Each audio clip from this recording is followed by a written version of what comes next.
estrategias de profesionalización del servicio público electoral y vinculación interinstitucional que el Tribunal Electoral del Poder Judicial de la Federación implementa con el fin de fortalecer el sistema jurídico electoral, la Sala Regional Jalapa atendió la solicitud de este órgano jurisdiccional electoral local de dar capacitación externa a su personal por medio del seminario denominado Criterios para la protección de los derechos humanos referido a la materia electoral.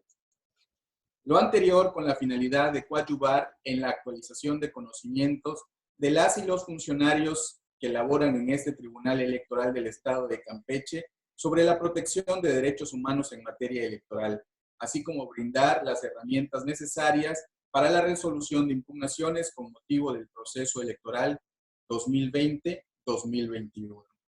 Por ello, expresamos nuestra gratitud al Pleno de la Sala Regional Jalapa, integrada por los distinguidos magistrados Enrique Figueroa Ávila, Eva Barrientos y Adín de León, a quienes desde Campeche saludamos con el mucho afecto de siempre.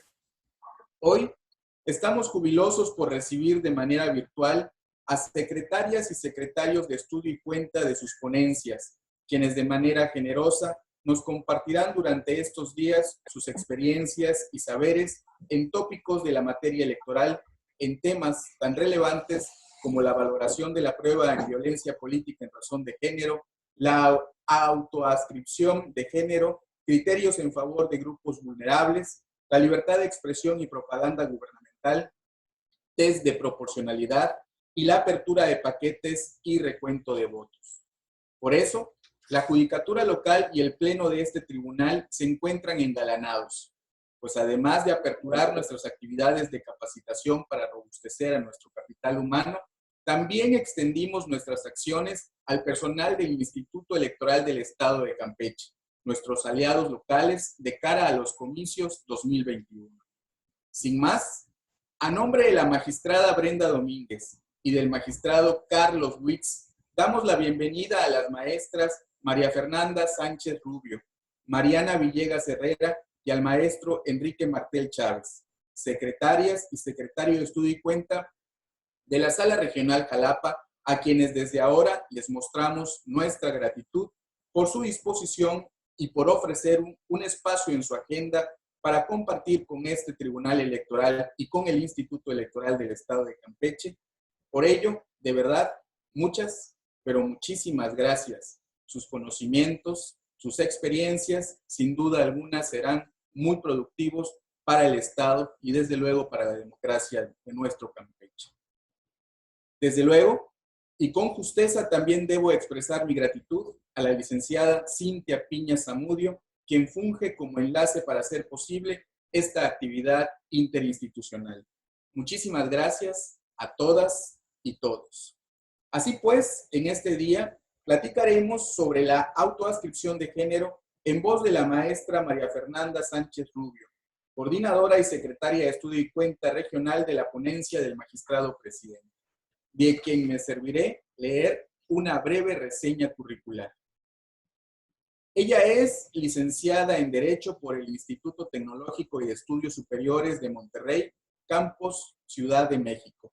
Asimismo, cuenta con una maestría en Administración Pública y Políticas Públicas por la misma institución y con un máster en Protección Constitucional y Sistema Interamericano de Derechos Fundamentales por la Universidad Complutense de Madrid. En 2018, le fue otorgada una de las becas Cheverin que financia el gobierno del Reino Unido para estudios de posgrado, con la cual cursó una maestría en Derechos Humanos en la Universidad de Londres, obteniendo el grado de distinción, el más alto que se otorga en el sistema inglés. El enfoque de esta maestría fue en políticas de la diferencia y en particular en los límites de la intervención del Estado en la delimitación del derecho de identidad de las personas transgénero. Cuenta además con la especialidad en justicia electoral impartida por el entonces Centro de Capacitación Judicial del Tribunal Electoral del Poder Judicial de la Federación, con diplomados en análisis político y estrategia, derecho electoral y argumentación jurídica. Realizó y aprobó el curso para la formación de secretarios de juzgado de distrito y tribunales colegiados del Poder Judicial de la Federación en el año 2014, por lo que está habilitada para desempeñarse como secretaria de Estudio y Cuenta del Poder Judicial de la Federación. De igual manera, se encuentra habilitada como secretaria de Estudio y Cuenta Regional y de la Sala Superior del Tribunal Electoral del Poder Judicial de la Federación. En el ámbito profesional, cuenta con más de 10 años de experiencia en materia electoral, habiéndose desempeñado en diversos cargos tanto en el ámbito administrativo como en el jurisdiccional.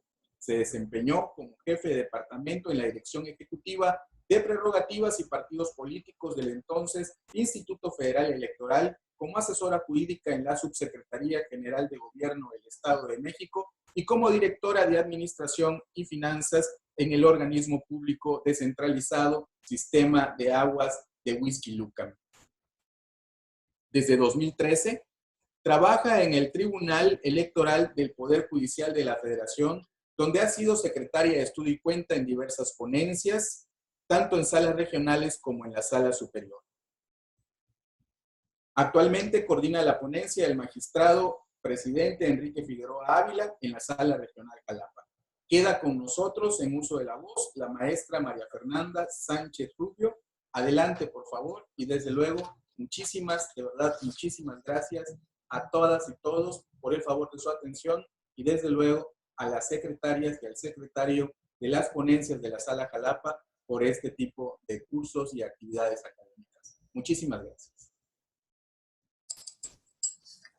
Muchísimas gracias, magistrado, por esta bienvenida tan cálida. Le haré extensiva su agradecimiento y sus saludos a los magistrados, en particular al magistrado presidente. Y pues también es un honor para mí el comenzar esta serie de capacitaciones. El día de hoy vamos a empezar con valoración probatoria en casos de violencia política en razón de género. Para dichos efectos, preparé una pequeña presentación que me servirá como guía. Se las voy a compartir en pantalla. Se las mandaré a Cintia al final del curso de hoy. No se las mandé antes porque luego siento que cuando manda uno antes las cosas, ya nada más le ponen atención a la presentación y ya no le ponen atención a uno. Entonces, para hacer más didáctico esto, pues, o sea, yo les pediría que tomen esto nada más como una guía y vayamos, pues, más bien como interactuando. Si tienen, por favor, dudas o algún comentario, por favor, siéntanse con la libertad de hacerlo. Cuando estoy haciendo como la presentación, no veo realmente el diálogo de las manitas. Entonces, o sea, simplemente si pueden abrir su micrófono y decir, tengo una pregunta y les daría el uso de la voz para que esto sea pues un poco más interactivo en la medida de lo posible. Entonces, bueno, cuando hablamos de valoración de pruebas en violencia política por razones de género, realmente hablamos, me parece, de una de las cuestiones, pues, uno de los casos difíciles que nosotros enfrentamos en materia electoral, porque el razonamiento probatorio que se tiene que hacer en los casos de violencia política en razón de género es totalmente distinto a las reglas de valoración probatoria que tenemos en materia electoral.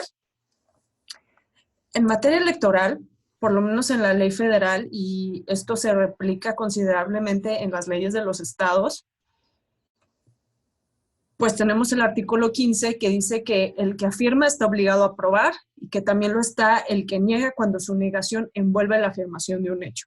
Esa es una regla básica probatoria en materia electoral y en general en cualquier materia. Esto es incluso un principio general de derecho, ¿no? El que afirma está obligado a probar. Y bueno, en materia electoral hacemos la valoración de pruebas atendiendo a la lógica, la sana crítica y la experiencia. Eso dice la Ley General del sistema de medios de impugnación en materia electoral. Las documentales públicas tienen un pleno valor probatorio y al resto de las pruebas se les va evaluando pues conforme la convicción que, atendiendo a estas reglas de la lógica sana, crítica y la experiencia, le generan al juzgador. Entonces, dependiendo de esas cuestiones, pues tenemos diversas reglas para poder llegar a la convicción de que tenemos determinada verdad legal y quizá una seguridad más o menos razonable de que esa verdad legal es igual a la verdad real, ¿no? A los hechos tales y como ocurrieron. Pero, ¿qué pasa en los casos de violencia política en razón de género? La violencia política en razón de género es un problema sistémico de la sociedad mexicana.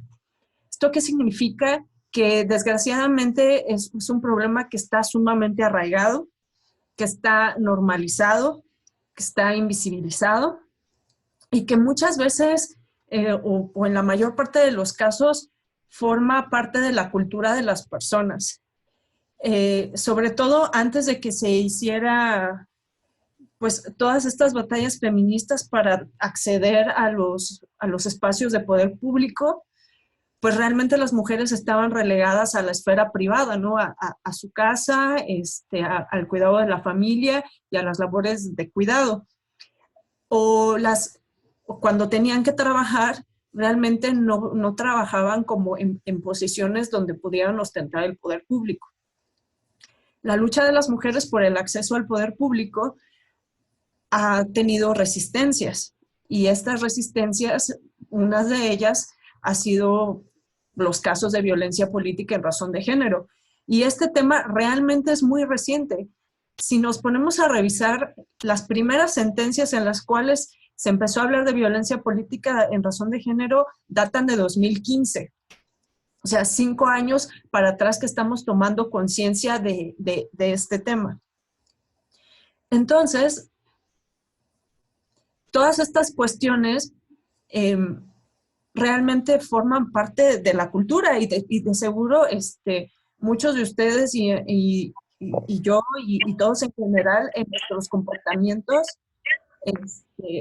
advertimos que tenemos conductas que, o sea, pues son roles que nos asignaron tradicionalmente, ¿no? O sea, por ejemplo, o sea, yo en mi casa, pues siempre yo lavo los trastes, ¿no? Porque pues desde chiquita así me enseñaron en mi casa que cuando se terminara de cocinar, a mí me tocaba lavar los trastes. Y yo tengo un hermano y él no lavaba los trastes, ¿no? Él hacía otro tipo de tareas como más masculinas, ¿no? Como, no sé, sacar la basura o lavar el carro, esas cuestiones, ¿no? Entonces, como están tan arraigadas esas cuestiones, las vemos normales. Chistes que se cuentan entre amigos, chistes que pueden ser, pues, denigrantes hacia las mujeres, o incluso las canciones que se escuchan, las canciones rancheras. El día de ayer venía en el carro y venía escuchando una canción que decía que, bueno, el cantante le hablaba como a una chava que había sido su novia y se iba a casar, y le decía que le iba a decir a su esposo que pues se la prestaba porque ella siempre iba a ser de él, ¿no? Entonces este concepto de la mujer como propiedad, pues desgraciadamente es todavía un común denominador en la cultura mexicana y en la cultura de muchísimos países. Entonces, esta normalización que implica que nosotros tenemos que hacer un profundo ejercicio de reflexión cuando estamos frente a casos de violencia política en razón de género, para poder advertir cuáles son las conductas que nos están denunciando y poder verlas con una perspectiva de género que nos permita advertir que están violentando a una mujer. Entonces, estas reglas de valoración probatoria que normalmente utilizamos realmente no funcionan en casos de violencia política en razón de género, porque nosotros tenemos que ponernos del lado de las mujeres e incluso, o sea, y se los digo, para las mujeres también es como a veces complicado decir, sí, esta mujer está siendo violentada porque, o sea, las conductas están tan normalizadas que a veces no vemos cómo impactan diferenciadamente. Entonces, la Sala Superior ha tomado una tesis de la Corte que son los elementos para juzgar con perspectiva de género, y este es el primer elemento que tenemos que utilizar nosotros al momento de hacer una valoración probatoria. Lo primero que tenemos que hacer es identificar si existen situaciones de poder que por cuestiones de género den cuenta de un desequilibrio entre las partes en controversia. ¿Esto qué quiere decir? Tenemos que partir de la base que los hombres están en una posición de privilegio respecto de las mujeres, por lo menos en este país. Y esto es en términos generales. O sea, no podemos individualizar o no podemos decir, es que yo conozco a tal persona que, pues, tiene una mejor posición de poder y siempre está imponiendo su voluntad. O sea, si nos ponemos a individualizar o nos ponemos a platicar de los casos que conocemos o de quienes hemos escuchado, o sea, no vamos a lograr hacer este juzgamiento con perspectiva de género, porque lo que tenemos que advertir es lo que pasa en la generalidad de los casos, ¿no? Entonces, un desequilibrio entre las partes en controversia se puede advertir, por ejemplo,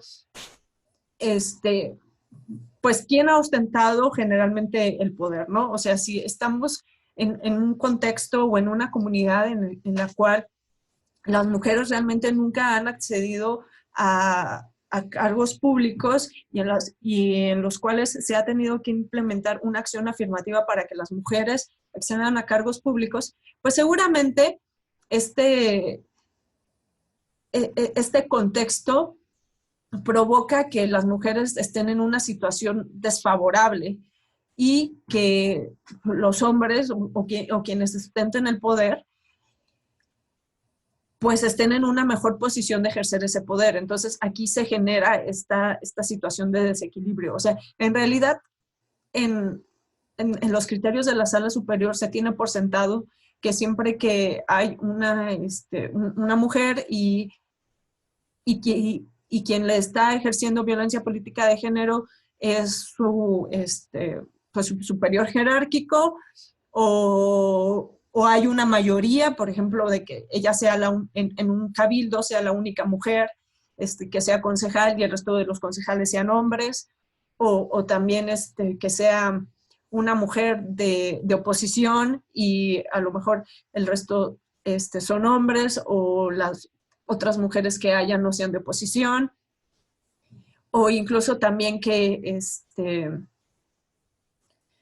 no se trate precisamente de que haya esta relación de que una sea regidora y el que esté ejerciendo la violencia política en razón de género sea el presidente municipal, sino que sean otros regidores, pero esos regidores sean más, pues también ahí se advierte un desequilibrio entre las partes, ¿no? Entonces, este es el primer elemento y más o menos estos son como los elementos que pueden ir advirtiendo que les permiten ver este desequilibrio. El segundo punto es cuestionar los hechos y valorar las pruebas desechando cualquier estereotipo o prejuicio de género a fin de visualizar las situaciones de desventaja provocadas por condiciones de sexo o género. Entonces, aquí, ¿qué es lo que tenemos que ver? O sea, tenemos que advertir, por ejemplo, los micromachismos, o sea, cuestiones que están como en la vida diaria. Una prueba, por ejemplo, que hemos visto que se ha dado es que, por ejemplo, en Oaxaca, cuando se ha ordenado que las personas, bueno, en las comunidades indígenas se permite que las mujeres accedan a cargos públicos, se les ha relegado únicamente a las regidurías de salud y de educación. Y no es el hecho de que estas regidurías no sean relevantes, o sea, porque pues también tienen funciones importantes. El tema es que han estereotipado a las mujeres para que únicamente lleven las regidurías de salud y de educación, por ser estas cuestiones las que se consideran que están pues relacionadas con las labores de cuidado que normalmente llevan las mujeres. No vemos mujeres en regidurías de Hacienda, por ejemplo, de obras. Entonces, por ejemplo, ha sido un prejuicio de género que se ha ido permeando dentro de las comunidades indígenas oaxaqueñas y que está generando un techo de cristal para que las mujeres puedan acceder a otros cargos, ¿no? Entonces, por ejemplo, este es un estereotipo que hay que quitar. O, por ejemplo, otro de los estereotipos de género es que dentro de este mismo sistema aleguen, por ejemplo, que es que asignamos o no le permitimos a la regidora meterse en cuestiones de obras porque pues son más débiles las mujeres, entonces, pues la estamos cuidando, ¿no? Estamos evitando que se ponga en riesgo al andar metida como en las obras. Eso también es un estereotipo de género.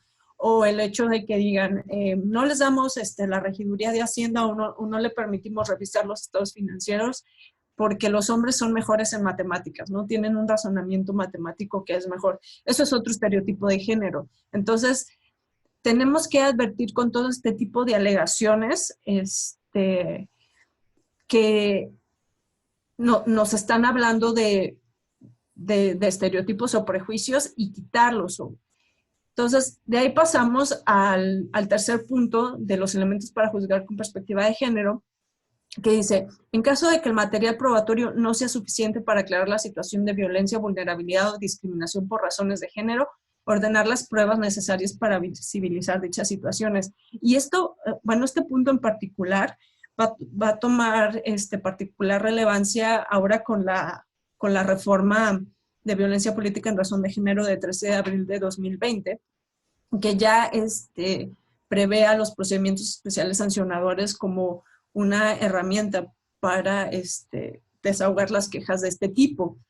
¿Por qué? Porque justamente le da un valor preponderante a las diligencias para mejor proveer que puedan realizar los OPLES en vía de procedimiento especial sancionador y los tribunales cuando estamos viendo casos que se promuevan vía JDC, pues advertir que puede haber mayores pruebas en las diligencias que nosotros ordenemos. Y, por ejemplo, aquí quiero también resaltar una cuestión muy importante. Normalmente, cuando llegan los informes circunstanciados, e incluso hay jurisprudencia sobre el particular, decimos que los informes circunstanciados no forman parte de la litis, ¿no? Y normalmente, o sea, solamente los tomamos en cuenta para efectos de causales de improcedencia. Pero nosotros hemos tenido casos en los cuales verdaderamente los presidentes municipales o las autoridades responsables se han descosido totalmente de su odio en los informes circunstanciados. Y ahí alegan que pues es imposible trabajar con esas mujeres, que ya quisieran los magistrados tuvieran que lidiar con ellas, así de que no es que se trate de una cuestión de género, sino que son pésimas servidoras públicas y deberían regresarse a su casa. O sea, todas esas cuestiones que se advierten en los informes circunstanciados, en los casos de violencia política de género los tomamos en cuenta y ha habido varias situaciones en las cuales a partir de de los elementos que obtenemos en los informes circunstanciados, hemos determinado que hay violencia política en razón de género. Entonces, esto es un punto muy importante cuando hacemos la valoración de prueba en este tema. También en esto de las diligencias para mejor proveer, acabamos de tener un caso de una regidora en Zongolica, en el estado de Veracruz, que ella pues alegaba que no se le que no se le hacían las notificaciones personales y que no se le convocaba propiamente. Entonces, ahí el problema que nosotros tuvimos fue que impugnó el presidente municipal la sentencia donde lo condenaron por violencia política en razón de género. En una primera instancia nosotros revocamos y dijimos que únicamente había obstrucción del cargo. Y posteriormente en sala superior nos revocaron a nosotros y nos revocaron porque nosotros no le, en palabras de la sala superior, no le habíamos garantizado a la regidora la garantía de audiencia. Entonces este es un punto muy importante porque la sala superior estableció que para los casos de mujeres indígenas que hubiera un precedente de violencia política en razón de género, teníamos que garantizar la garantía de audiencia para el caso de nuestro juicio. Entonces, ¿esto qué implicó en nuestro caso en particular? Tuvimos que buscar a la regidora en su domicilio y ahí con ayuda de la Junta Distrital del INE le notificamos de la existencia del juicio para que ella tuviera oportunidad de personarse como tercero interesado ante nosotros. Entonces, ese es un criterio reciente que es importante que tomen en cuenta, sobre todo en aquellos casos en los cuales vengan los presidentes municipales o los victimarios como solicitando que se levante la declaratoria de violencia política en razón de género, porque si no acuden las víctimas en calidad de terceros interesados, ustedes, lo que yo les recomendaría es que en la medida de lo posible hicieran una diligencia para darles vista personalmente a ellas y, o sea, garantizar que haya audiencia, sobre todo si se trata de violencia política en comunidades que sean indígenas, como en este caso que tuvimos nosotros.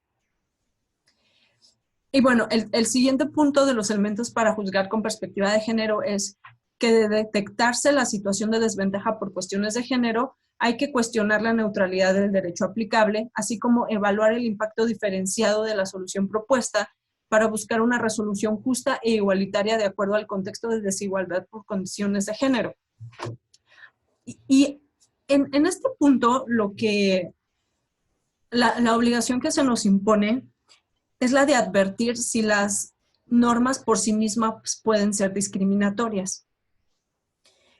Y de esto ya ha hablado la Corte Interamericana cuando hace los comentarios al artículo 23, en el sentido de que una norma puede ser discriminatoria por sí misma, no porque se esté apoyando como en una categoría sospechosa en específico, sino porque puede generar una discriminación indirecta. Entonces, o sea, tenemos que advertir si el derecho aplicable no está cayendo o no está generando una condición de discriminación, ¿no? O sea, por ejemplo, si para poderse postular a un cargo, sobre todo en comunidades indígenas, les piden a las personas que demuestren haber cumplido con un número determinado de servicios de tequio, pero en esa comunidad no permiten que las mujeres realicen tequio, pues entonces estamos ante un caso en el cual el derecho aplicable, que es sistema normativo interno, está generando una discriminación en razón de género que, o sea, no es que se vea en la norma, sino que analizando el contexto impide que las mujeres puedan acceder a los cargos públicos. Entonces, en casos como ese, por ejemplo, lo que se llegó a hacer fue ordenar que los servicios que hiciera la familia de la mujer que quería postularse a un cargo público fueran tomados en cuenta para ella, en atención a que finalmente es un derecho colectivo y se toma, el tequio no solamente funciona en lo individual, sino para la familia que lo realiza. Entonces, o sea, aquí hubo ese cuestionamiento, porque si nosotros nos hubiéramos puesto desde la perspectiva de, no, pues es que el derecho aplicable es neutral y pues no está excluyendo por sí mismo a las mujeres, o sea, no hay ninguna regla que diga que el tequio de que hacen las mujeres vale menos o que tienen que realizar mayor número de servicios que el que realizan los hombres, pues entonces estaríamos generando nosotros mismos un techo de cristal hacia las mujeres porque ellas no realizan el tequio de la misma manera que los hombres en determinadas comunidades. Entonces, bueno, a esto se refiere cuando dice que hay que conocer la neutralidad del derecho aplicable y el impacto diferenciado que puede tener hacia las mujeres. El siguiente punto es que debe aplicar los estándares de derechos humanos de todas las personas involucradas. Y este punto es importante porque aquí puede haber una transversalidad de derechos y de perspectivas. La Comisión Nacional de Derechos Humanos ha hablado de 3 perspectivas para juzgar cuestiones que tienen que ver con grupos en situación de vulnerabilidad. La perspectiva de derechos humanos, que es básicamente para todas las personas que por su condición tengan alguna situación de vulnerabilidad, por ejemplo, personas que estén presas o personas con algún tipo de discapacidad, pues motriz o visual, mental. La perspectiva de género para la evaluación de asuntos en los que estén relacionados las mujeres y la perspectiva intercultural, que es para casos de comunidades indígenas. Entonces, es posible que en determinados casos haya una transversalidad de estas 3 perspectivas, porque estemos ante una mujer que es indígena y que además tiene una condición, por ejemplo, de adulto mayor, ¿no? Entonces, aquí tenemos que utilizar 3 estándares para poder juzgar y no tenemos que, pues, olvidar uno o el otro, porque si juzgamos, por ejemplo, nada más con perspectiva de género, pero nos olvidamos que esta mujer es indígena y pertenece a una comunidad, quizá lo que ordenemos pueda ser en exceso disruptivo para la comunidad indígena. Y entonces, en vez de generarle un bien o permitirle el acceso a su derecho, podemos hacer que rompa totalmente con el sistema normativo de la comunidad y entonces no procurar una garantía de retorno para esta persona. Esta garantía de retorno ha hablado de ella el Comité de Derechos Humanos en un caso de 2007 de Canadá, en el cual igual a una mujer que pertenecía a una comunidad indígena de Canadá, se casó con una persona que no era parte de la comunidad, se fue, pero posteriormente se divorció y ella quería regresar pues con sus papás, con su familia, y la comunidad no se lo permitía. Entonces, a partir de ese caso, que es Sandra Lovelace contra Canadá, se habló de este derecho al retorno, al retorno a la comunidad, a las costumbres, y esto es lo que tenemos que garantizar cuando también hablamos de derechos colectivos y de derechos de mujeres que son indígenas. O sea, no podemos ser como tan disruptivos en el derecho porque tenemos que tener siempre en cuenta que estamos hablando o que estamos viendo una cosmovisión distinta, ¿no? Y por último es considerar que el método exige que en todo momento se evite el uso del lenguaje basado en estereotipos o prejuicios, por lo que debe procurarse un lenguaje incluyente con el objeto de asegurar un acceso a la justicia sin discriminación por motivos de género. Y bueno, esto también nos permite hacer como una reflexión hacia nosotros mismos de cómo, o sea, de las sentencias, cómo las hacemos. Yo, en términos generales, procuro utilizar pues un lenguaje incluyente. a mí en particular no me gusta el estilo de utilizar como una E en vez de la A y la O en los artículos para como ser incluyente. Creo que hay otras formas de hacerlo, o sea, como decir les actores, ¿no? O les involucrades, o porque hay juzgadores que lo utilizan. A mí en particular no me gusta, yo prefiero utilizar como términos como la parte actora o la ciudadanía o no sé, cuando utilizar ese tipo de términos para juzgar en términos generales, pero más cuando estamos hablando de casos en los cuales está involucrada la perspectiva de género. Entonces, esto pues es importante porque nos permite hacer una reflexión personal de qué tan arraigados tenemos los estereotipos y la forma en la que nosotros mismos tenemos que irlos rebasando, ¿no? Entonces, bueno, estos son los elementos para juzgar, y a partir de estos elementos, lo que generó el Tribunal Electoral fue el protocolo y la jurisprudencia 48 de 2016 para, como una primera herramienta para visualizar cuáles eran los elementos que nos iban a permitir acreditar los casos de violencia política en razón de género, ¿no? Entonces, básicamente, tanto el protocolo como la jurisprudencia tienen 5 elementos que hay que acreditar, y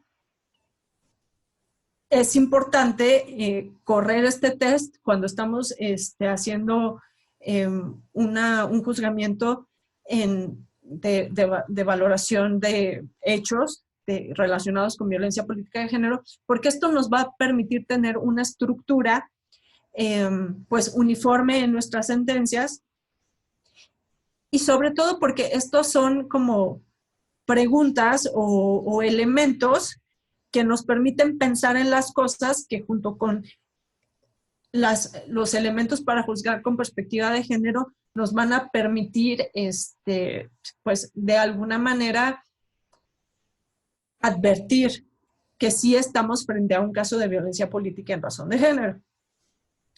Entonces, son básicamente 5.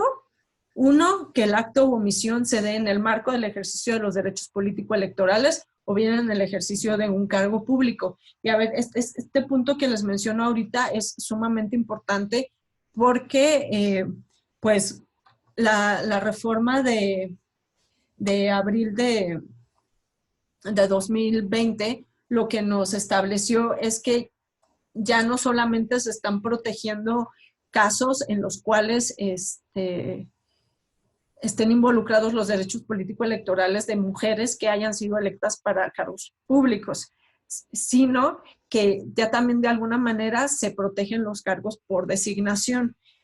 La extensión de este derecho todavía no está claro porque requiere un cambio de paradigma. Anteriormente solamente entendíamos que los derechos político-electorales era derecho de votar y de ser votado, y del ser votado emanaba el ejercicio del cargo público, y por eso se protegía a las mujeres que habían sido votadas popularmente. Sin embargo, con la reforma se nos invita a entender el derecho político a ejercer un cargo público en un entendimiento más amplio, como lo ha entendido la Comisión Interamericana de Derechos Humanos y la Corte posteriormente, y a partir de eso, bueno, se busca también proteger a más mujeres. Pero sí quiero aclararles, o sea, la Sala Jalapa sí ha sido de la idea de que se tienen que proteger los cargos de designación directa, pero todavía no hay ningún pronunciamiento de la Sala Superior respecto de estos cargos. Entonces, hay que estar pendientes porque, bueno, finalmente ellos tienen la última palabra. O sea, nosotros, pues, nos tocará en su caso revisarlos ustedes, y nosotros sí somos de la idea de que se tiene que proteger, pero no ha llegado hasta allá todavía. Entonces, es todavía derecho que se está construyendo. 2, que sea perpetrado por el Estado o sus agentes, por superiores jerárquicos, colegas de trabajo, partidos políticos, representantes de los mismos medios de comunicación y sus integrantes, un particular o un grupo de personas, ¿no? O sea, que sea generado por alguien que sea como identificable. Y aquí también quiero hacerles hincapié en algo. Muchas veces la pregunta es si las mujeres ejercen violencia política en razón de género contra las mujeres. Y sí hemos tenido casos en los cuales han sido mujeres contra mujeres. Esto no es exclusivo de que sean hombres y es importante que lo puedan advertir. Solamente que hay que tomar en cuenta que sí tengan elementos de género, porque puede haber casos en los cuales pues simplemente haya pues un conflicto entre las partes y que no tenga que ser, que no tenga el elemento de género. Entonces, es en estos casos quizá donde pues es más difícil advertir, y ahorita les voy a platicar como cuáles son los criterios, porque en este tipo de cuestiones de ejercicio del cargo, en realidad tenemos como 3 niveles, que es la obstrucción del cargo, la violencia política y la violencia política en razón de género. Entonces, ir vislumbrando las diferencias, pues es un poco complicado, porque finalmente son apreciaciones subjetivas que quien nos revise puede o no compartir, pero pues bueno, así es como está actualmente el juzgamiento en este tipo de casos.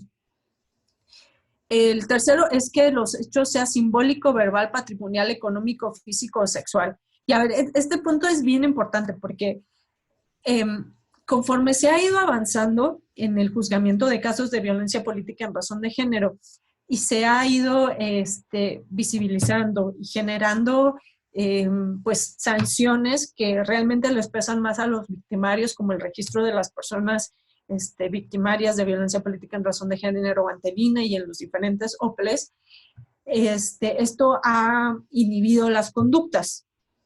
Pero como les decía, es un tema que está tan arraigado que las inhibe en el sentido de no hacerlas obvias, pero no las desaparece, ¿no? O sea, difícilmente ya vamos a tener casos así burdos como estos de que emitieron propaganda y que decía de las mujeres como las escopetas así cargadas y en la esquina. O sea, esos casos de verdad que difícilmente se verán porque son muy burdos. O sea, es evidente que se está ejerciendo violencia política en razón de género, ¿no?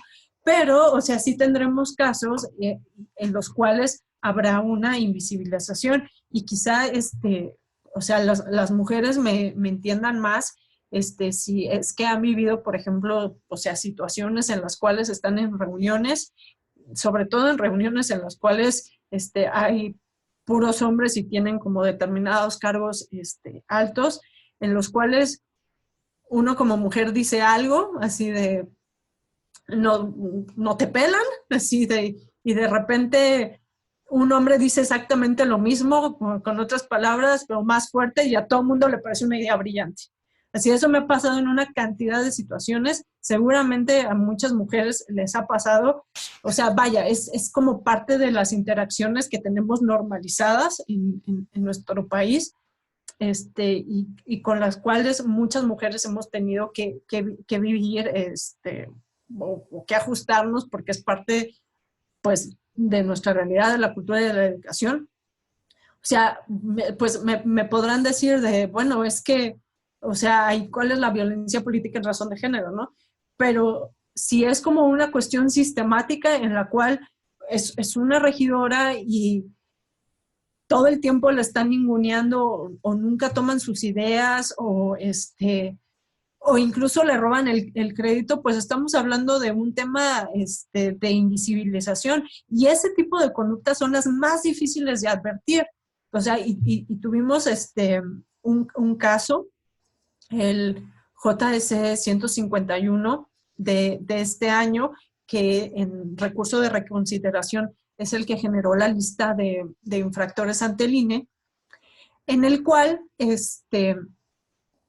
pues tuvimos esto, o sea, una regidora que era totalmente ninguneada por el presidente municipal, no la pelaban para nada, e incluso como las obras y las labores que correspondían a su regiduría, se las pasaban a los otros regidores. Entonces, por ejemplo, ella había impulsado hacer como ella tenía la regiduría de género y protección de grupos vulnerables, ella dentro de su comunidad había impulsado un programa de camino seguro para las mujeres, en el cual había pues mandado a alumbrar determinados corredores que eran oscuros, que eran peligrosos y pues generado un camino seguro para las mujeres. Y entonces el presidente municipal agarró al regidor de obras y él, y ellos dos se pusieron a promocionar en Twitter esta obra, ¿no?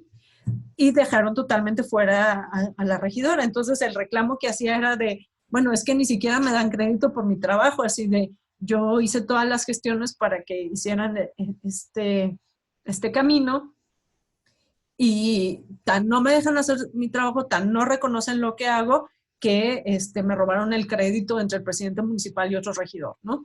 Entonces, esto es invisibilización, pero obviamente en términos de estándar probatorio requiere mucho razonamiento, o sea, y realmente juzgar con una perspectiva de género fina el advertir este tipo de casos. Luego, esto que les decía, el punto 4, que tenga por objeto o resultado menoscabar o anular el reconocimiento, goce o ejercicio de los derechos político-electorales de las mujeres. O sea, no solamente es una cuestión de que insulten a las mujeres o que no les paguen, o sea, o que no las convoquen, ¿no? Sino dentro de su propio trabajo que pues no las tomen en cuenta.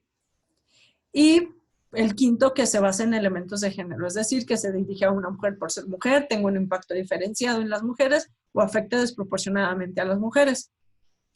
También en este último elemento tuvimos un caso de una mujer que la victimaria aquí fue otra mujer, la presidenta municipal era mujer, y la regidora se embarazó, o sea, al final de la campaña y tomó el cargo estando embarazada. Es el JS 326-2019 de la Sala Jalapa. ¿Perdón? ¿Alguien habló? No. Ok. Entonces, en este caso, lo que pasó es que la presidenta municipal le reclamó a la síndica, a la regidora, que porque se había embarazado si ya sabía que iban a estar en campaña y que iba a ejercer un cargo público, que era una persona irresponsable, y que pues ahora ella, o sea, no le tramitaron su licencia de maternidad y le dijo que ella de sus dietas le tenía que pagar a su suplente para que hiciera el trabajo que no iba a hacer ella por irresponsable por embarazarse, ¿no? Entonces, o sea, si nos ponemos a ver este tipo de casos, o sea, quizá pues a bote pronto uno pueda pensar de, no, pues tiene razón, o sea, pues si ya sabía que pues estaba postulando y que iba a ejercer un cargo público, pues ¿para qué se embaraza, no? Así de, pues, ¿qué no se podía esperar? Pues no, o sea, la realidad es que, o sea, las mujeres no tenemos por qué, poner en pausa nuestra vida personal para poder ejercer cargos públicos. O sea, y si un hombre en ese momento decide tener un hijo, pues seguramente nadie lo cuestione, ¿no? ¿Por qué? Pues porque no pasa no es tan evidente para el espacio público que un hombre acaba de ser papá porque no se embaraza. Pero entonces, ¿esto qué significa? Si una mujer se embaraza, entonces se tiene que relegar al campo de lo privado y tiene que poner en pausa toda su vida personal para poder ejercer los cargos públicos. Pues no. O sea, el Estado tiene que proveer de herramientas en las cuales se permita que las mujeres también puedan conjuntar las esferas de su vida, la esfera privada, y si desean ejercer cargos públicos, también lo puedan hacer y que sin que esto les genere reclamos, ni discriminación, ni culpa. Y obviamente cuidando de mayor manera el estado de vulnerabilidad en el que se encuentran mientras están en un periodo de gestación, ¿no? Porque, pues, ya no solamente se trata de la vida de la mujer, sino también del hijo, ¿no? Entonces, bueno, estos son algunos elementos que tienen que tomar en cuenta. Ahora, esto es en términos generales. Y ahora vamos a pasar a darles como las reglas específicas que tienen que ver con la valoración de estos elementos que tienen que tomar en cuenta del protocolo para hacerlo. Entonces, digamos, recapitulando un poco. La primera perspectiva, la perspectiva de género, es, digamos, una especie de metodología general para los casos que involucren a, pues, situaciones desiguales de poder, ¿no? Que en términos generales, cuando hay mujeres involucradas y hay temas de género involucrados, estamos hablando de una situación desigual de poder. Entonces, eso es lo primero. Luego, cuando nosotros vamos a evaluar los hechos que nos están haciendo valer como violencia política en razón de género, tenemos que correr los elementos del protocolo que posteriormente se pasaron a la jurisprudencia 48 de 2016, que es estos que les acabo de dar. Entonces, ahora vamos a ver, cuando estamos corriendo estos elementos de la jurisprudencia y del protocolo, cuáles son las reglas que tenemos que utilizar para valorar los hechos que nos están mostrando y acreditar si estamos frente a casos de violencia política en razón de género o no. Entonces, estas son las reglas principales. La primera, la víctima goza de presunción de veracidad sobre lo que acontece en los hechos narrados. Y esto es muy importante. Lo que ha dicho la Sala Superior es que como los casos de violencia política en razón de género, pues cada vez son más, pues, invisibles o son muy matizados, o sea, pocas veces nos encontraremos frente a casos burdos así de violencia física, agresiones directas que sean comprobables. O sea, no le puedes pedir a las víctimas de violencia política en razón de género que, por ejemplo, no sé, si dicen que tuvieron una reunión con el victimario y en esa reunión fueron sujetas a múltiples agresiones y las ninguneó o les dijo que eran una buena para nada o que ya mejor se regresara a su casa a cuidar a su marido, que no servía para el servicio público, que dejara a los hombres gobernar, o sea, todo ese tipo de cuestiones. No le puedes pedir a la víctima que te traiga una fe de hechos, por ejemplo, de eso, ¿no? O sea, o que lo haya grabado, ¿no? O sea, o si trae como una serie de videos, o sea, no puedes evaluar como la prueba técnica diciendo, bueno, pues sí, trajiste videos, pero pues las pruebas técnicas ya ha dicho la Sala Superior que son susceptibles de ser modificadas, entonces solamente les voy a dar un valor de indicio y pues como nada más me trajiste un video, es un indicio leve, ¿no?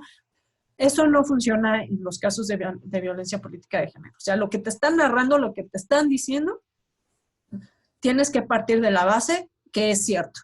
Y entonces más bien tienes que ver si hay, o sea, si de lo que ellas te dicen que es cierto, si hay elementos de los cuales desprendas que sí se trata de cuestiones de violencia política en razón de género, o pues si no hay elementos que contradigan lo que te están diciendo. Pero no tienes que elevar como el estándar probatorio para decir, o partir de la base de que no les crees o que te están mintiendo. Y aquí en la viñeta 4, pues lo pongo, ¿no? La manifestación por actos de violencia política en razón de género de la víctima, más un indicio o conjunto de indicios probatorios, aunque no sean de la misma calidad, esto da una prueba circunstancial de valor pleno. En este caso que les comentaba de la regidora que ella dijo que había hecho una obra y que pues no la habían, pues como que la habían invisibilizado, pues en realidad fue un caso complicado porque lo único que teníamos de ella eran sus dichos. Y ella había ofrecido como la promoción que habían hecho de esta obra, ¿no? Y en esta promoción que habían hecho de esta obra, obviamente, pues era como un comercial de propaganda gubernamental cualquiera, ¿no? Que salía el presidente municipal diciéndoles, no, pues nos preocupan mucho las mujeres y como nos preocupan mucho las mujeres, hicimos un corredor seguro para que puedan caminar tranquilas en la noche y puedan llegar a sus hogares. O sea, en realidad parecía que esta persona, pues realmente no se trataba de una persona, pues machista o misógina, ¿no? Que al contrario, estaba haciendo obras en pos de la protección de las mujeres. Entonces, fue el dicho de ella, esos links en los cuales, o sea, nada más se advertía que se había hecho las obras y que ella no aparecía, y el hecho de que en el informe circunstanciado, que es la oportunidad de las autoridades de defenderse de las acusaciones de violencia política, él no había negado como los hechos. Entonces, con base en esos elementos, se tuvo por acreditada esta invisibilización y la violencia política en razón de género por invisibilización, y bueno, este fue un criterio que sí nos confirmó la Sala Superior. Entonces, o sea, con esto les quiero, pues como mostrar que realmente los elementos pueden ser, pues mínimos, ¿no? O sea, no tiene que, ser, pues, muy evidente, o no te tienen que, pues, mostrar muchos indicios, ¿no? Incluso tuvimos otro caso en el cual, no, me parece que fue este mismo caso, al contrario, el presidente municipal lo que hizo fue que, presentó unos videos en los cuales esta concejal se ponía súper agresiva con él y lo insultaba y le decía que pues estaba ya cansada de que se robaran sus ideas y que no le permitieran ejercer su cargo, y o sea, realmente muy grosera y muy agresiva, ¿no? Entonces, como que lo que él intentaba decir era de, pues, el que está siendo sujeto de sus groserías, así como que soy yo, ¿no? Y yo soy una persona como súper civilizada y pues yo no caigo en sus provocaciones, ¿no? Pero pues ahí lo que razonamos fue en el sentido de que, pues finalmente, el que tú eventualmente reacciones a que constantemente te estén violentando, constantemente te estén ninguneando y que ya llega un punto en el que te hartes y explotes, pues eso te hace agresivo a ti, pero no lo hace menos victimario a él. Entonces, no puede haber como esa justificación de, pues ella también me agrede y ella también es una grosera, como para digamos, borrar la culpa del victimario. Y nuevamente este criterio pues no los confirmó la Sala Superior. Entonces, tengan mucho cuidado con esos elementos, o sea, que si no los juzgas como con esta perspectiva de género y con estas pruebas, o sea, sí te pueden llevar a un resultado distinto, ¿no? Entonces, y bueno, esto que les decía que es parte de lo mismo, no se debe trasladar a las víctimas la responsabilidad de aportar lo necesario para probar los hechos, ello con el fin de impedir una interpretación estereotipada de las pruebas y que se dicten resoluciones carentes de consideraciones de género, lo cual obstaculiza, por un lado, el acceso de las mujeres víctimas a la justicia y, por otro, la visión libre de estigmas respecto a las mujeres que se atreven a denunciar, ¿no? Y esto, bueno, viene en el recurso de reconsideración 108 de 2020. En las sentencias que les pongo aquí de ejemplos, las pueden consultar porque aquí vienen, o sea, tienen un apartado completo, tanto de los elementos que tienen que utilizar como para la valoración probatoria, como de lo que se debe entender por juzgar con perspectiva de género y la forma en la que se tienen que agotar los elementos del protocolo. Entonces, pues son muy útiles para, si se llegan a topar con uno de estos asuntos, o sea, que las utilicen para el ejercicio que hagan. Entonces, bueno, estas son como las reglas generales.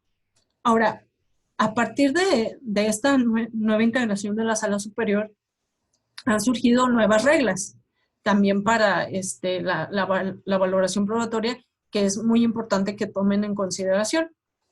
Y una de esas reglas es la reversión de la carga de la prueba. Esta regla la pueden encontrar en el REC 91-2020 y acumulado. Y bueno, básicamente lo que dice es que como en los casos de violencia política en razón de género se encuentra involucrado un acto de discriminación, opera la figura de la reversión de la carga de la prueba. Y entonces ahí, quien tiene que probar la inexistencia de los hechos que le están alegando como de violencia política en razón de género es el victimario, ¿no? Y seguramente, bueno, aquí me preguntarán, oye, pero la presunción de inocencia o cómo vamos a revertir la carga, porque vamos a hacer que busquen probar como hechos negativos, ¿no? ¿Cómo va a probar alguien hechos negativos? Y bueno, el razonamiento ahí que hace la sala superior, que bueno, ya le corresponderá a cada uno de ustedes evaluarlos, pero pues es lo que hay, es que ellos dicen que cuando se trata de actos en los cuales están involucrados actos de discriminación, es común que los tribunales decidan revertir la carga de la prueba. Y uno de esos casos, por ejemplo, en materia laboral. En materia laboral, en realidad, la carga de la prueba la tiene el patrón. Así de, si el trabajador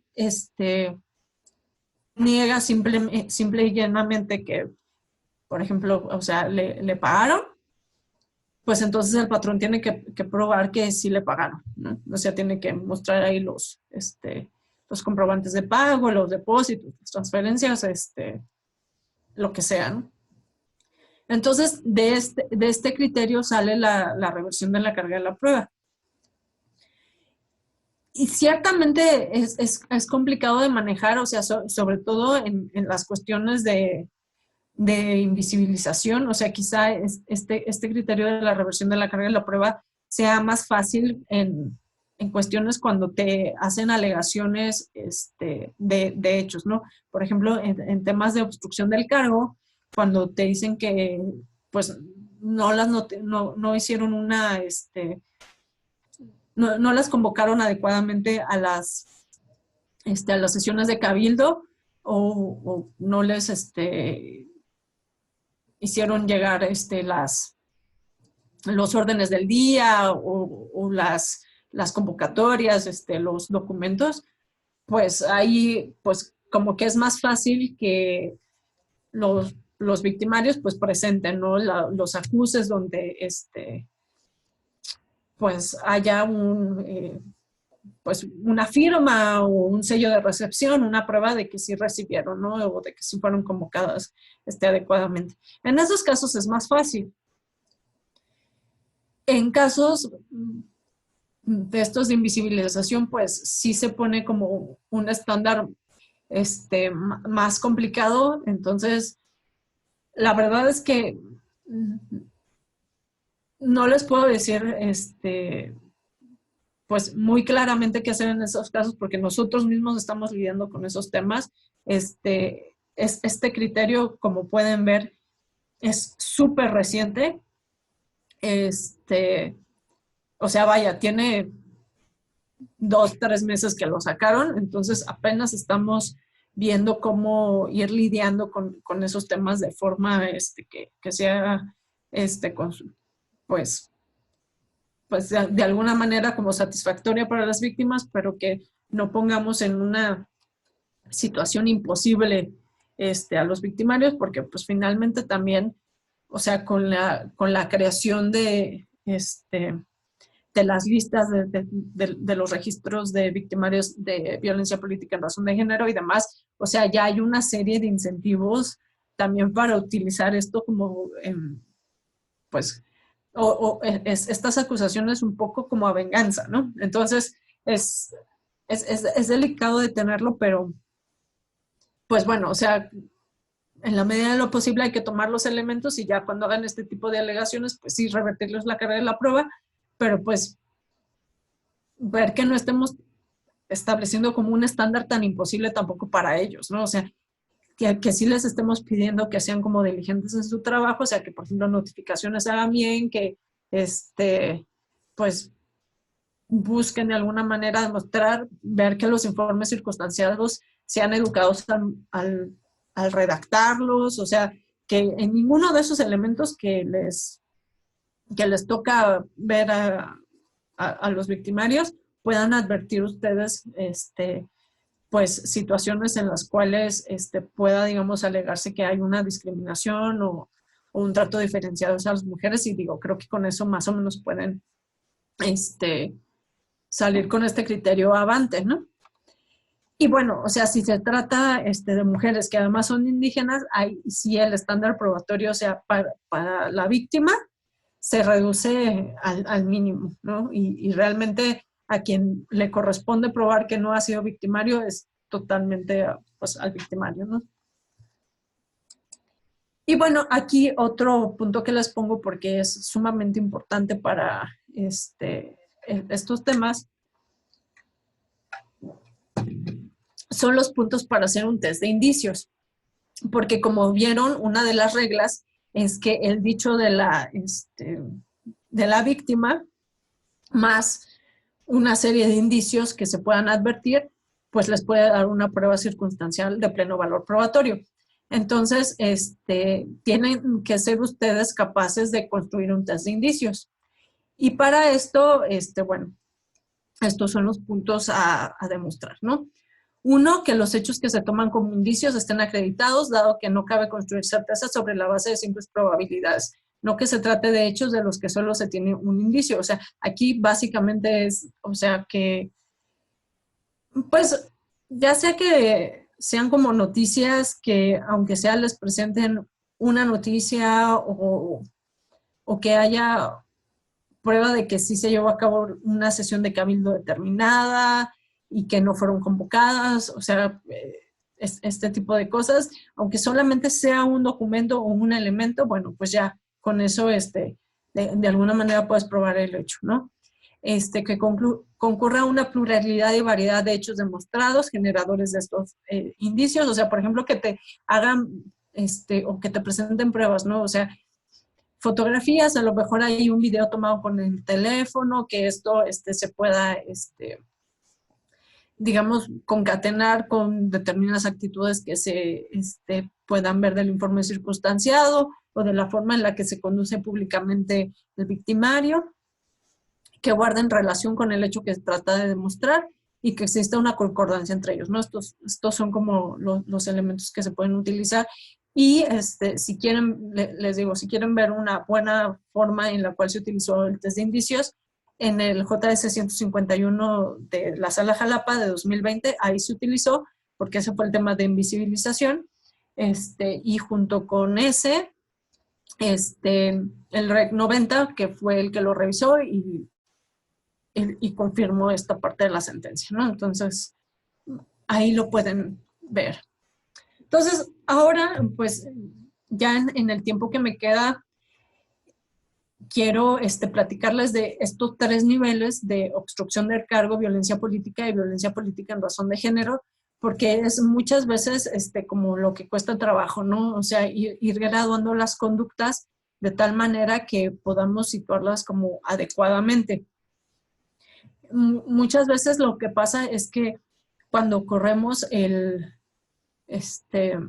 pues los protocolos y la jurisprudencia, advertimos que pues sí hay una obstrucción del cargo, pero por ejemplo decimos, no, es un cabildo integrado por puras mujeres, o el 70% de los integrantes del cabildo son mujeres. Entonces, no advierto como el elemento de género, o sea, como que lo que adviertes es que están buscando obstruir a determinada persona, pero porque no es afín, porque a lo mejor es de otro grupo político.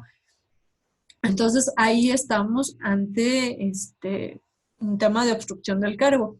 Y aquí en el REC 61 de 2020, que también les recomiendo que lo lean, porque en este recurso de reconsideración sí se hace una diferenciación entre obstrucción del cargo, violencia política y violencia política en razón de género. Ahí nos revisaron una sentencia de un ayuntamiento, Reforma de Pineda en Oaxaca, y ahí a una regidora que era la que alegaba violencia política en razón de género, pues le habían asignado una regiduría de ornato, ¿no? Y así se llamaba la regiduría. Nosotros no decretamos la violencia política en razón de género en ese momento porque el ayuntamiento estaba conformado en un 70% por mujeres y la presidenta municipal era mujer y realmente era un conflicto político entre diferentes grupos y esta regidora, la que le dieron la regiduría de ornato, pues no la querían, pero no había elementos de género para decir es que es violencia política en razón de género. Entonces ahí nosotros determinamos que había obstrucción del cargo, nos revocaron en este REC porque dijeron que no era nada más obstrucción del cargo, pero que no era violencia política en razón de género, que era violencia política. Es quizá el único precedente hasta ahorita en donde se habla de violencia política sin términos de en razón de género. Entonces, les recomiendo que lo vean. Y a partir de este precedente, pues sacaron un nuevo nivel en sala superior para juzgar estos casos. Y pues sí es complicado diferenciar, pero bueno, básicamente en temas de obstrucción del cargo dice que la sala superior estima que la infracción por actos de obstrucción del cargo en el ejercicio del cargo se configura cuando un servidor público lleva a cabo actos dirigidos a evitar que una persona electa popularmente ejerza el mandato conferido en las urnas o evita que cumpla con sus obligaciones constitucionales, ¿no? Un poco el tema de que no los llamen a sesiones, que no les paguen o que no les den como elementos para trabajar, que no les aprueben personal, si son síndicos que no les permitan los estados financieros, o sea, como vaya, todas esas cuestiones que están relacionadas con su cargo. Y luego aquí, discúlpenme que esté tan chiquita, pero bueno, estas se las voy a mandar para que después la puedan revisar. Y si no, les digo, está en este REC, este razonamiento. En temas de violencia política, pero no de género, aquí lo que se busca es generar actos dirigidos a menoscabar, invisibilizar, lastimar o demeritar a la persona, integridad o imagen pública de otra u otro servidor público en detrimento de su derecho político electoral de ser votado en su vertiente de ejercicio y desempeño del cargo. Y aquí en este caso, y fue el elemento esencial que se tomó en cuenta, que decía que la violencia política se dirigía a lesionar valores democráticos fundamentales, entre los cuales se encuentran la igualdad, el pluralismo, la tolerancia, la libertad y el respeto, así como el derecho a desempeñar un cargo público. Además, con la comisión de esa conducta se atenta contra el derecho a la dignidad de las personas. Y en este caso lo que decían es que con independencia de que se le hubiera asignado una regiduría que no estaba prevista en la ley, que no se le hubiera establecido una serie de labores, pues sí se utilizaba el tema de que era una regiduría de ornato como para hacerle mofa a la regidora, ¿no? Así de, pues tú no sirves para gobernar, tú sirves o tú estás aquí para adornar, ¿no? Porque nadie te quiere.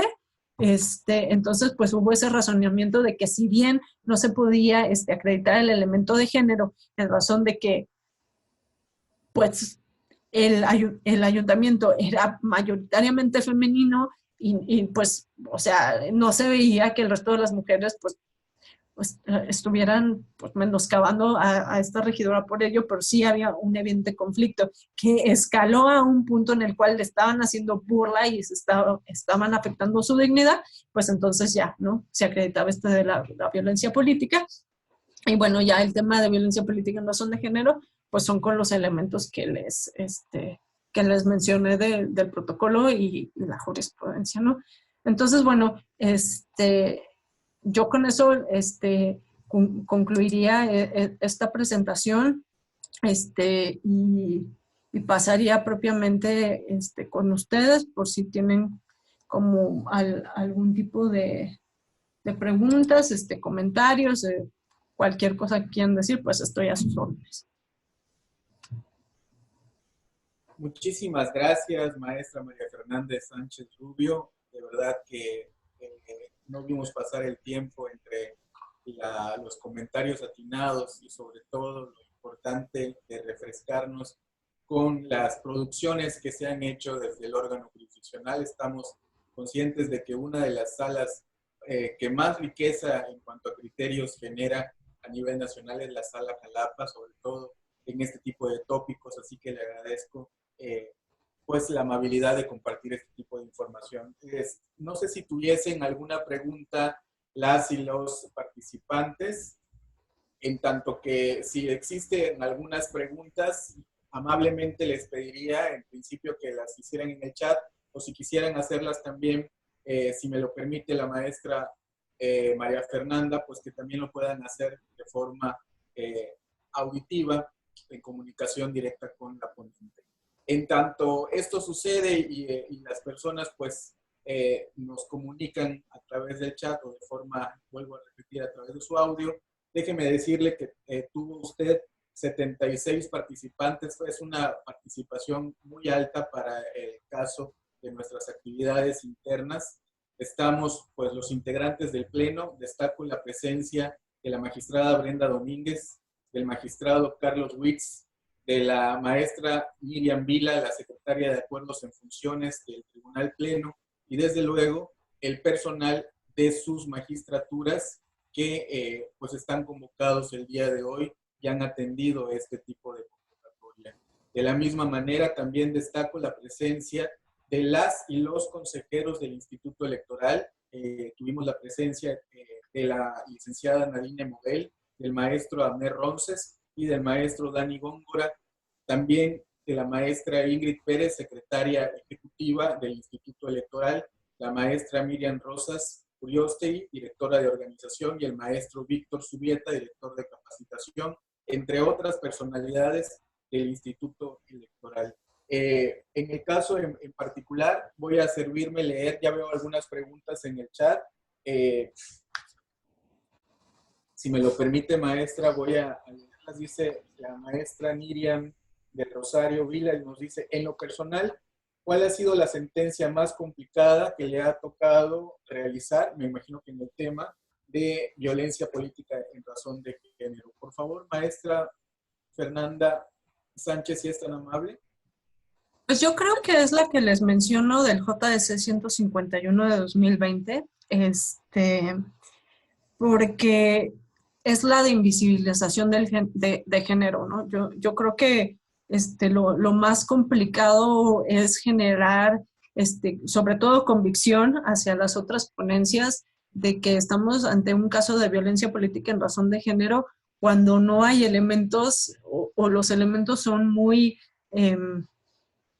pues, pequeños o que si no estuvieran como en este contexto o si no hubiera unas alegaciones de violencia política en razón de género, pues en realidad tú no lo tomarías como tal.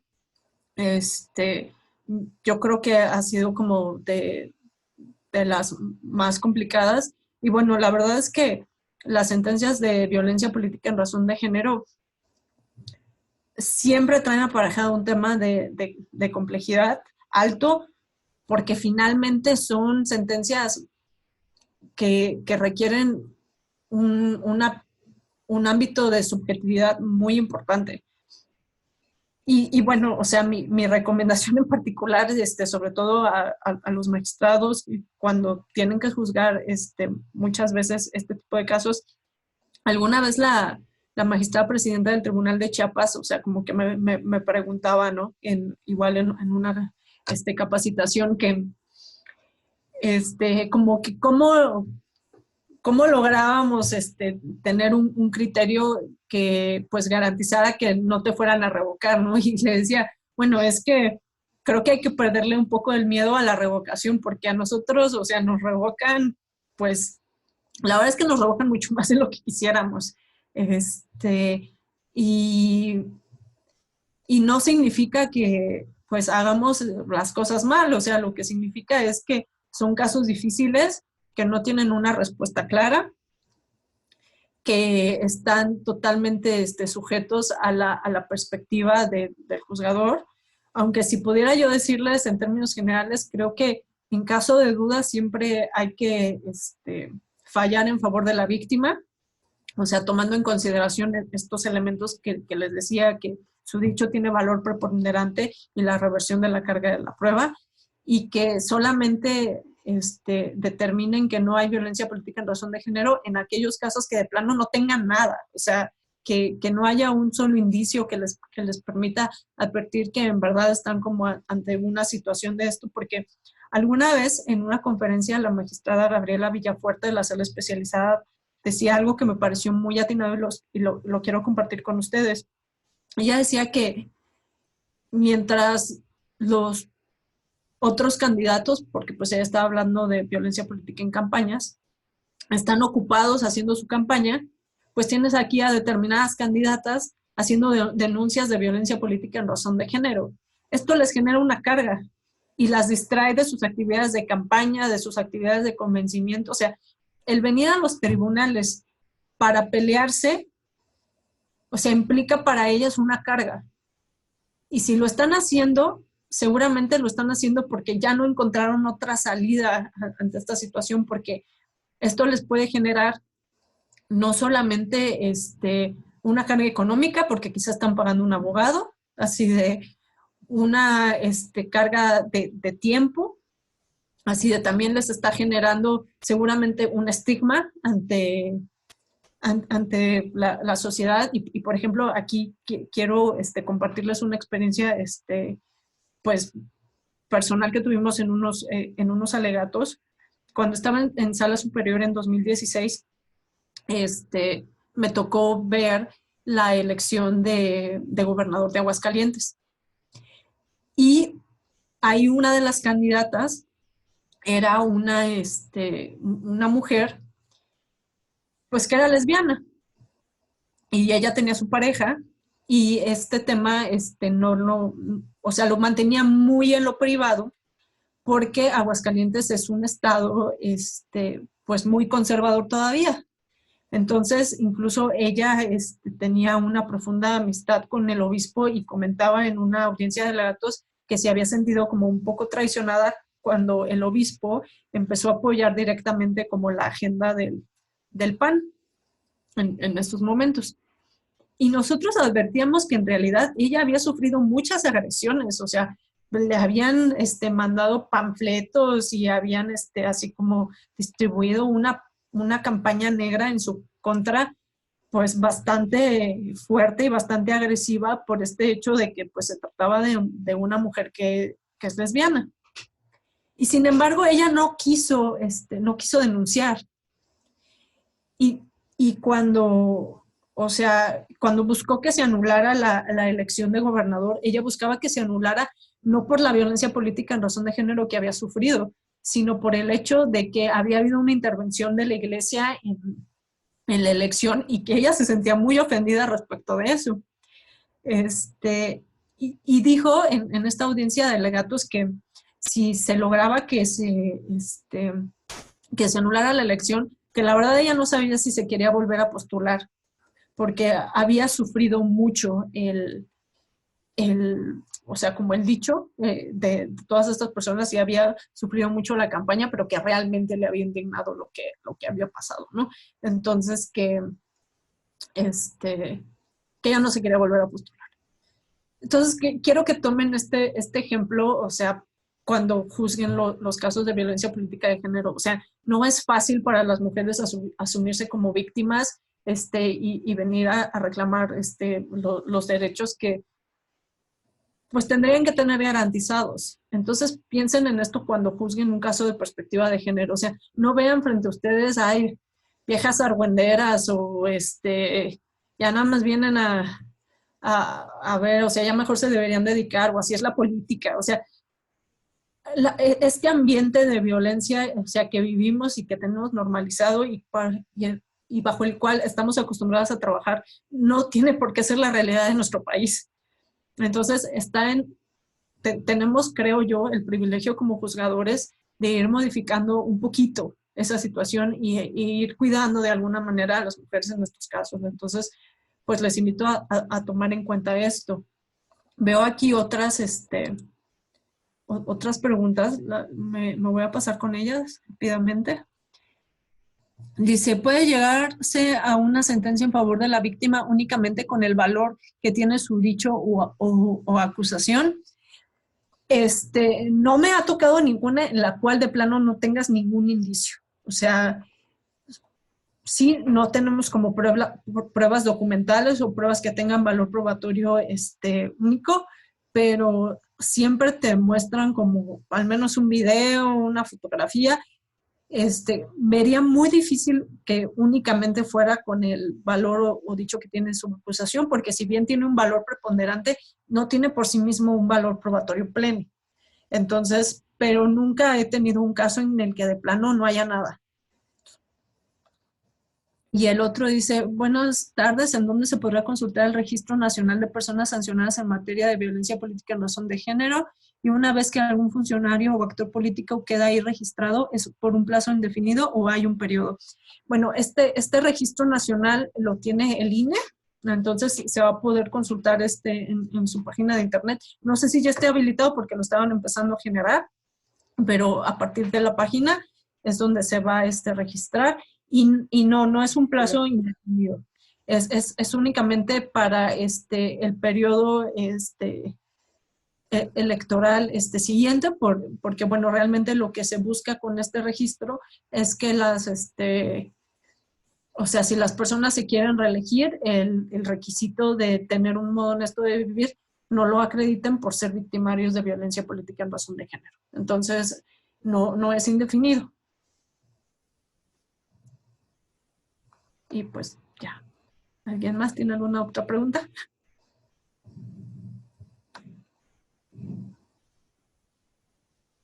Pues magistrado, con eso concluiría yo. Muchísimas gracias, de verdad que muy amable por su generosidad. Gracias inclusive por leer las preguntas que se hicieron en el chat. Desde luego, sin duda alguna, para el órgano jurisdiccional fue de muchísimo, desde luego, agrado y más que nada, sobre todo, aumentar y consolidar nuestros conocimientos en este tipo de asignaturas. Tomamos en consideración, desde luego, los muchos criterios que hay, las reformas tanto federal y locales.